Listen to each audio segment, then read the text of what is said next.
Bem-vindos. Grande entrevista à África recebe esta semana Filomeno Vieira Lopes, o presidente do Bloco Democrático de Angola, um dos coordenadores da Frente Patriótica Unida, que lidera a oposição. Muito obrigada por nos ceder esta entrevista. Nas próximas eleições em Angola, o Bloco Democrático não pode concorrer da mesma forma, porque não entrou nos boletins de voto isoladamente nas últimas eleições. Se o voltar a fazer, pode ser extinto. Quer isso dizer que sair da Frente Patriótica Unida é uma opção? Muito boa tarde. Agradeço esta entrevista à RTP África, com muito gosto, e cumprimento também a todos os telespectadores. O Bloco Democrático concorreu no seio da UNITA e hoje, por via disto, tem 5 deputados no Parlamento. Foi o arranjo possível naquela conjuntura, porque surgimos muito perto das eleições e compreendemos que havia uma pressão popular no sentido da unidade dos partidos políticos. Isto persiste, esta vontade popular persiste porque, efetivamente, nós angolanos já tivemos em guerras mútuas durante muito tempo e, portanto, a coordenação, a conjugação de esforços entre vários partidos é algo muito bem visto. Isto significa logo duas coisas importantes: que o Partido Único desaparece, porque não é digamos, a governar os destinos do país. Isto é bastante positivo, por um lado, e por outro lado, os conflitos entre nós podem-se reduzir significativamente. E também o elan que isto cria, uma grande vontade de todos os angolanos conjugarem esforços para superar os grandes problemas que nós temos. A experiência de 2022 foi extremamente positiva e o Bloco Democrático pensa que, nesta circunstância, para 2027, há condições muito boas para formarmos uma coligação eleitoral. E, Mas portanto, todo o nosso esforço vem neste sentido. Se a coligação não for possível, porque já se percebeu, o objetivo é tirar o MPLA do poder, mas consertando a oposição. Esta união da UNITA, para já servir a Angola, e do Bloco Democrático, além de elementos da sociedade civil, vai ter de evoluir para uma outra coisa qualquer. Não, nós hoje temos uma plataforma, não é? E em qualquer circunstância vamos mantê-la. Depois há o problema do jogo eleitoral e das leis que nós temos neste momento em Angola. É evidente que perante isto o Bloco Democrático ou faz uma coligação formal reconhecida no Tribunal Constitucional ou então concorre sozinho. Mas mesmo concorrendo sozinho, nós entendemos que devemos manter a plataforma atual.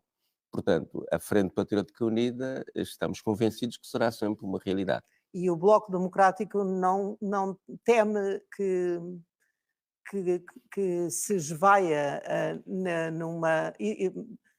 surgindo isoladamente nos boletins de voto?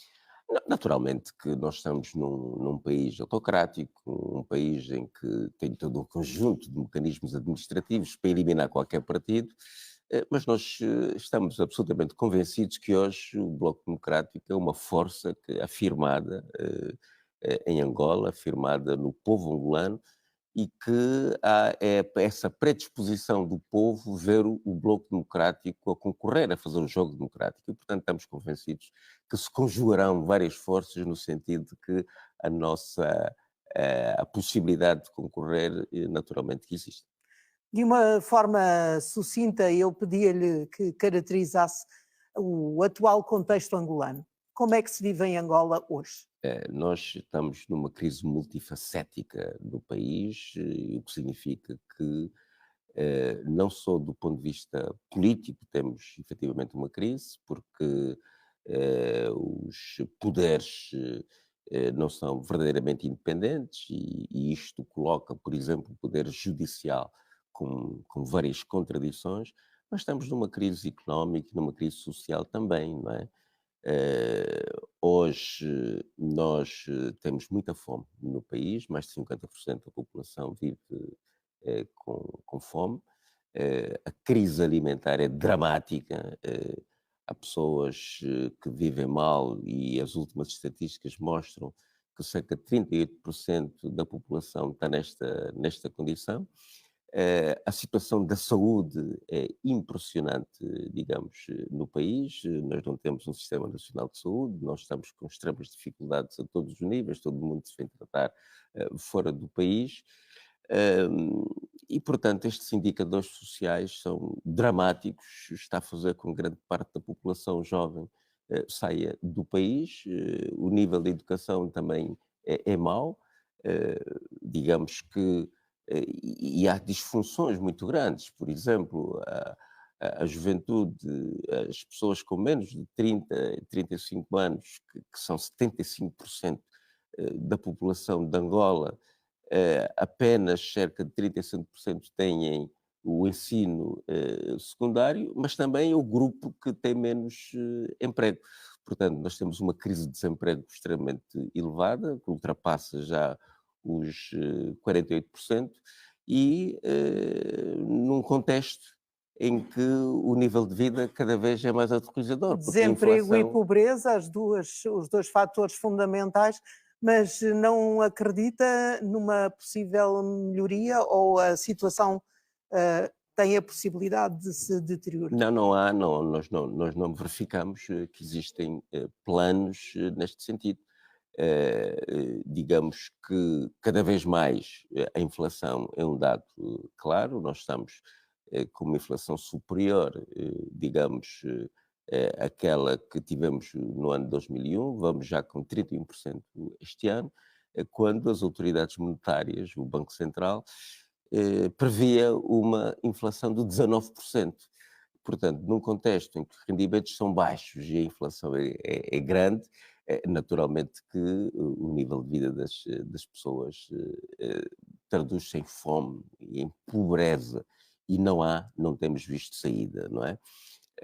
O senhor Porque, tem dito nos meios de comunicação social que a governação de João Lourenço tem piorado a situação do país. sim, tem piorado, e isto não sou eu que o digo, os níveis de percepção da opinião pública são cada vez mais negativos. Entre 10 jovens, 8 acham que... Então, onde é que foram parar as reformas prometidas?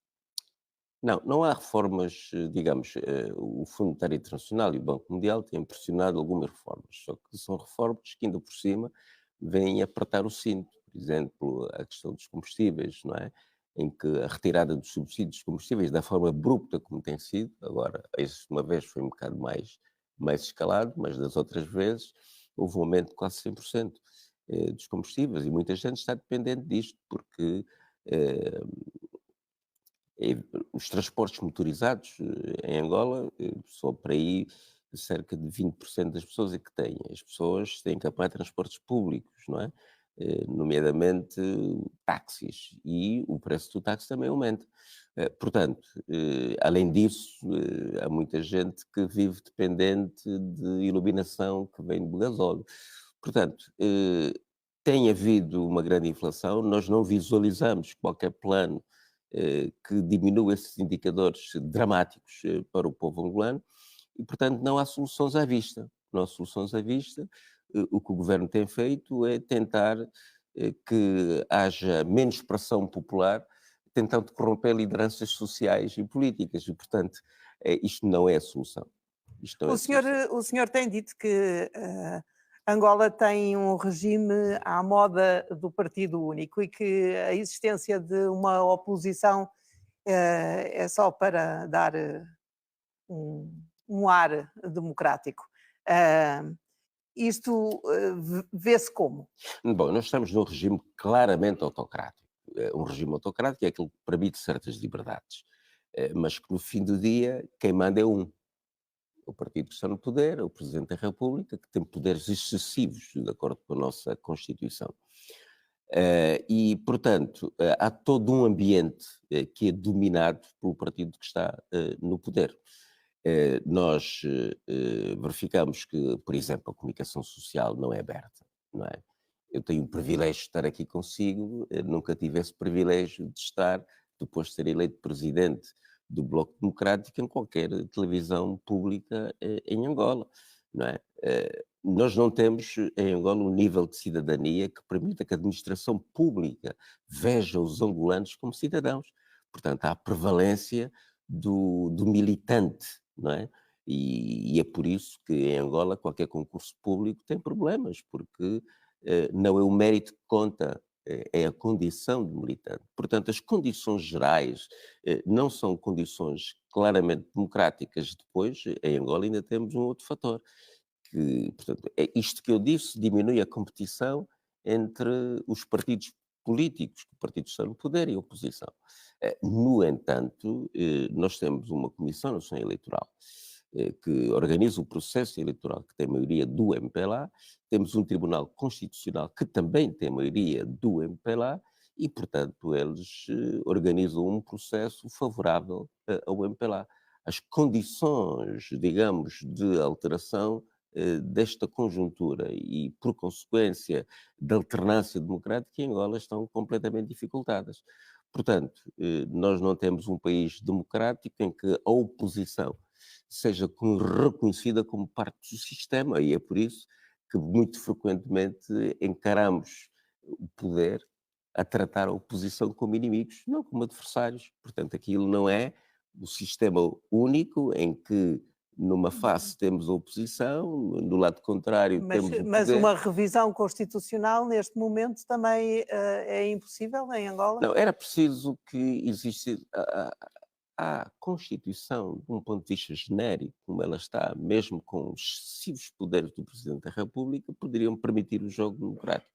Só que a Constituição também não é cumprida. Portanto, o partido que está no poder constantemente viola as próprias leis e a própria Constituição. E é por isso que o ambiente democrático não se realiza, não se concretiza, digamos, no nosso país. Não é Mas um o problema de senhor, revisão mas, constitucional, é um problema de prática, porque veja, e mesmo ultimamente, o que tem existido é um aprofundamento de leis de regresso ao Partido Único, não é? Leis que criminalizam a política, leis que retiram a capacidade de intervenção dos cidadãos. Por exemplo, a lei das organizações não governamentais, do associativismo, é uma lei que visa controlar o movimento social. A Lei de Segurança do Estado, que agora também se quer impor, é uma lei que visa criminalizar a política, criminalizar a intervenção pública da vida pública dos cidadãos. Portanto, também as práticas que existem neste momento. Por exemplo, se o Presidente da República vai a uma certa região, e se for no domingo, até querem proibir as igrejas de realizarem as suas missas, porque a população precisa de ir ao comício do Presidente da República.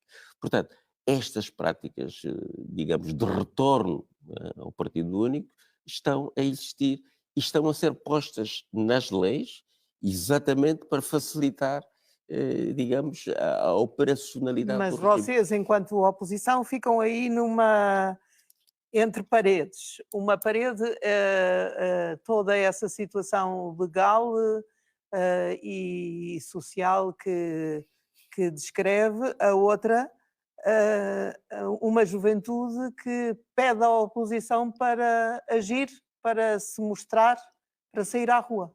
Claro, é evidente que, não havendo um Estado democrático e, portanto, o jogo não podendo fazer-se de forma normal, eh, a impressão, digamos, que dá, porque a oposição tem o palco parlamentar, para onde se tenta levar tudo, onde o poder tem a maioria, não é?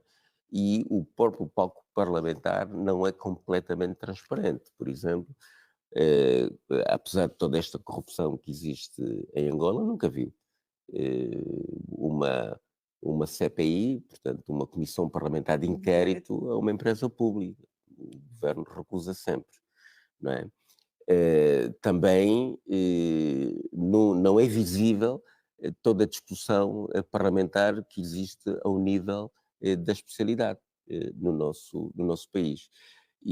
Portanto, a oposição, restringindo-se muito ao jogo parlamentar, cria esta impressão. O Bloco Democrático tem sido um partido que está sempre com os movimentos sociais e não é por acaso que muitos membros do Bloco, dirigentes do Bloco Democrático já foram agredidos em manifestações e muitos jovens também do Bloco Democrático. Portanto, fazemos também oposição, digamos, a este nível, nas ruas, e fazemos também a oposição de impedir que a governação, digamos, violente constantemente as leis e retire direitos às comunidades. Por exemplo, em Benguela, o Bloco Democrático conseguiu que terras que tinham sido roubadas à população fossem devolvidas à população.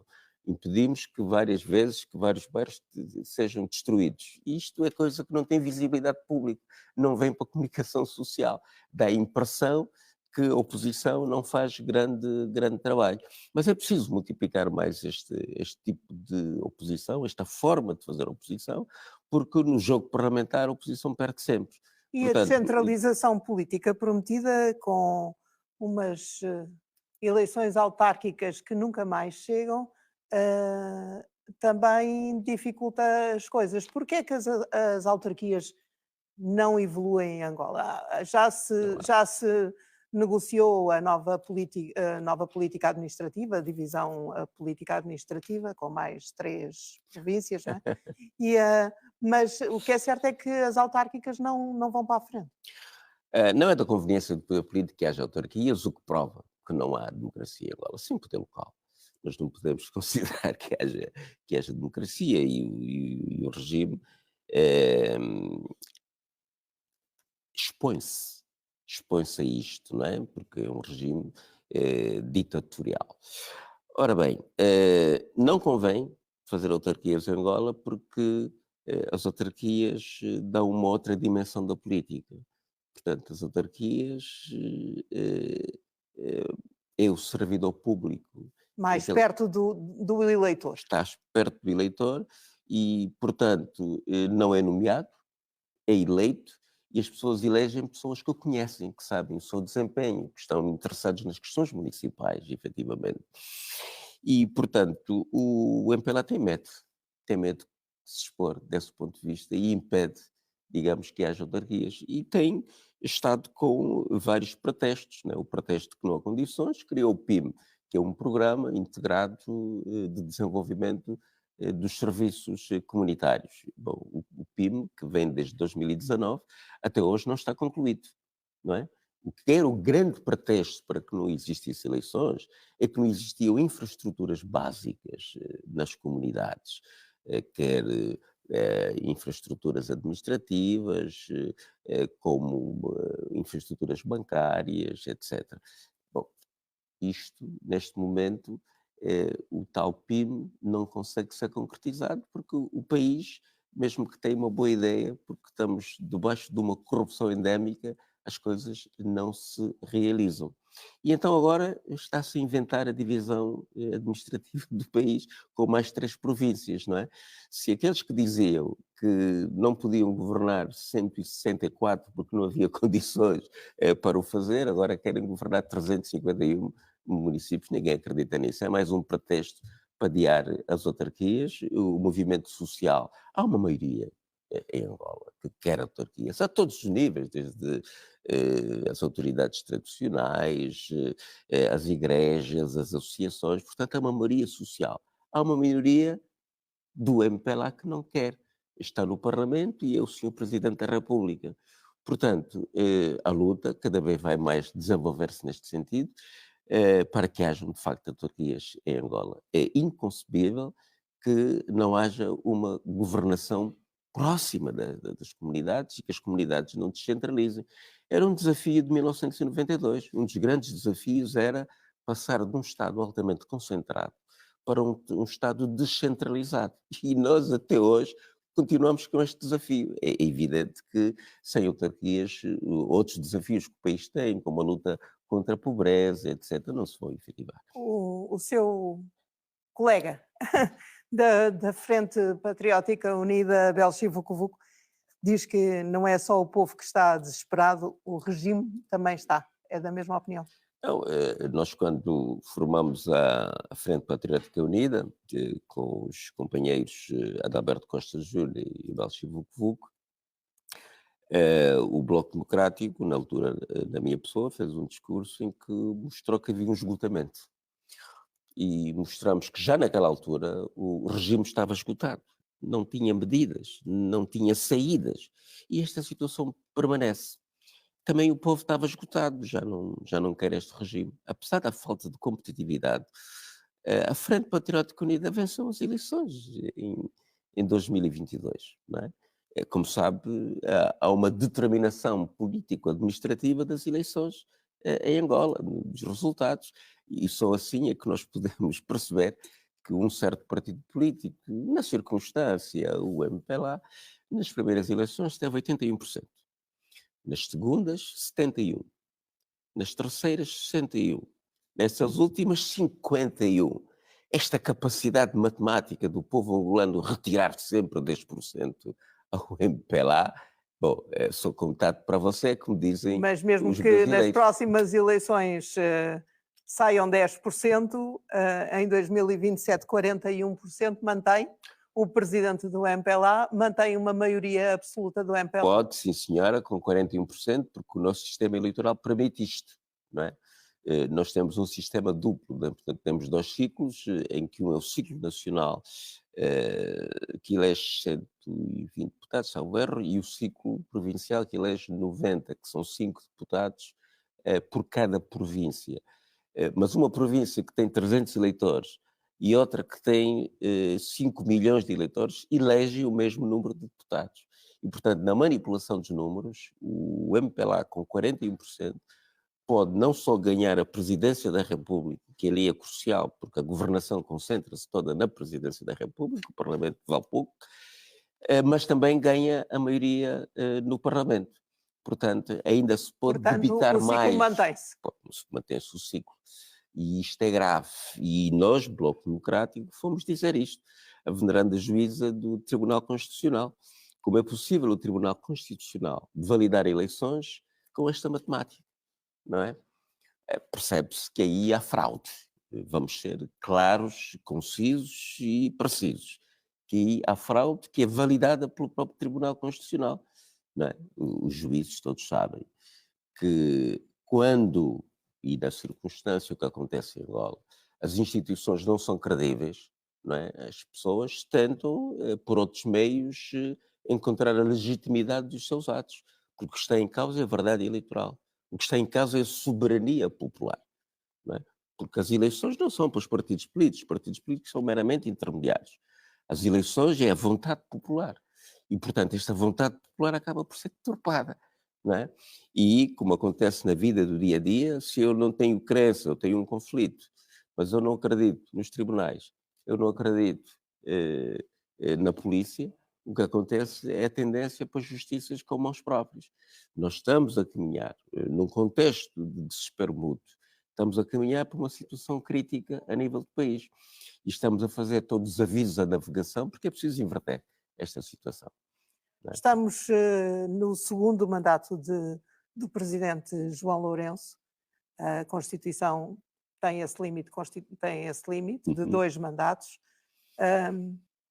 Um terceiro mandato seria inaceitável. Não, do ponto de vista constitucional, sim. É sempre um golpe institucional se ocorrer um terceiro mandato. E não há condições, porque... No entanto, é possível rever a Constituição para que isso seja legal. É preciso 2/3. O MPLA perdeu a maioria. Hoje, com os deputados do grupo parlamentar da UNITA, que é o grupo parlamentar da Frente Patriótica Unida, temos 90 deputados, mais alguns deputados da oposição. O MPLA não tem, digamos, maioria qualificada para fazer esta revisão constitucional. Pode tentar convencer alguns deputados. Naturalmente que sim, e a tendência poderá ser essa. Aquele país há o chicote, portanto, uma militarização profunda da sociedade, mas também há uma capacidade muito grande de corrupção através de meios financeiros. Mas, portanto, o grupo está unido e, portanto, e tem o suporte da sociedade. A sociedade não quer o terceiro mandato, já disse, entre 8 jovens, 10 não gostam do presidente João Lourenço, o nível de credibilidade das instituições é muito baixo. O João Lourenço também baixou na sua cotação geral, mesmo sem a juventude, relativamente àquilo que o povo é na apreciação do seu desempenho e, portanto, não há condições populares para fazer um terceiro mandato. Portanto, a tendência poderá ser agora o João Lourenço buscar um candidato que proteja, digamos, os seus interesses. Nós estamos a terminar o nosso tempo, mas eu queria lhe fazer mais uma pergunta, que é: a diáspora angolana, nas últimas eleições, teve direito de voto, já foi um Uhum. avanço. Ahm, e,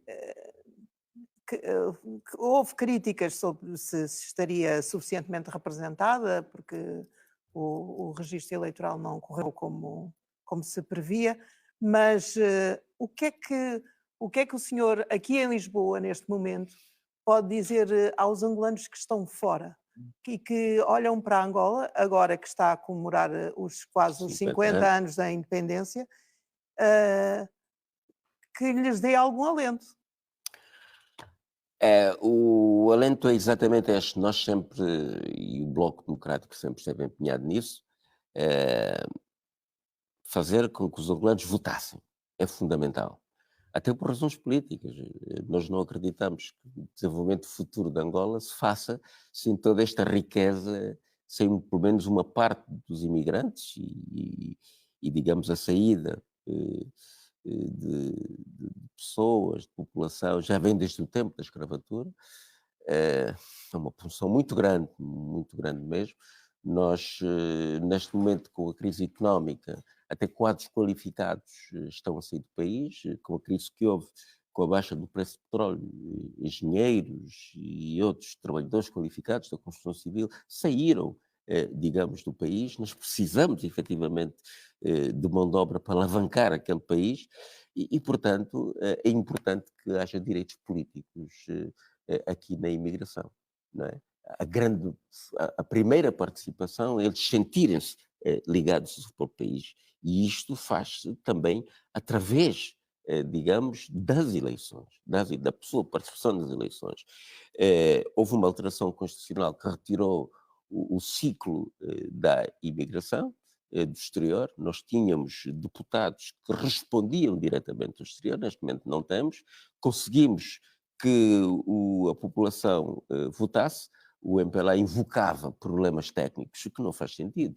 São Tomé e Príncipe é um país pequenino, Cabo Verde também, e as suas populações de exterior votam.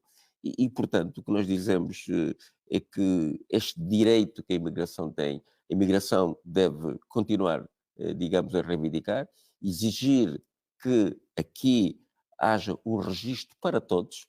É sempre difícil, porque os órgãos estão partidarizados. As embaixadas e os consulados não são propriamente órgãos de cidadania. Os cidadãos sentem-se discriminados aqui. Mas essa luta tem que ser feita, não é? E nós, o Bloco Democrático, através dos nossos simpatizantes aqui no exterior, fazemos esta luta e vamos continuar a fazê-la. As embaixadas, os consulados não são representações, não devem ser. Mas isto é um reflexo também do Do país. país. Mas este combate também deve ser feito cá fora, não é? Porque todos os angolanos devem ser tratados por igual. E, portanto, sabemos que votaram, a grande maioria votou FPU, não é? Votou no 3, no grupo parlamentar que hoje é constituído na UNITA, e, portanto, é nosso dever continuar a apoiar aqui os imigrantes, a apoiar também a sua luta de integração no espaço português, e influenciar também as autoridades portuguesas para que os imigrantes aqui sintam liberdade. Há casos que não são casos, digamos, bons. Há um membro da comunidade que está hoje no tribunal porque defendeu o processo eleitoral de acordo com as leis, não é? De acordo com as leis, as urnas devem ser, as atas devem ser feitas no local e não devem ser transportadas. Este membro da comunidade opôs-se a isso e, por consequência, tem um processo hoje no tribunal. Portanto, nós damos esperança que efetivamente vamos continuar unidos para que Angola possa mudar. E hoje temos muitos imigrantes e os imigrantes devem continuar a lutar pelos seus direitos porque conjuntamente todos aqueles que querem a mudança em Angola, se estiverem unidos, a mudança vai ocorrer. É absolutamente inevitável.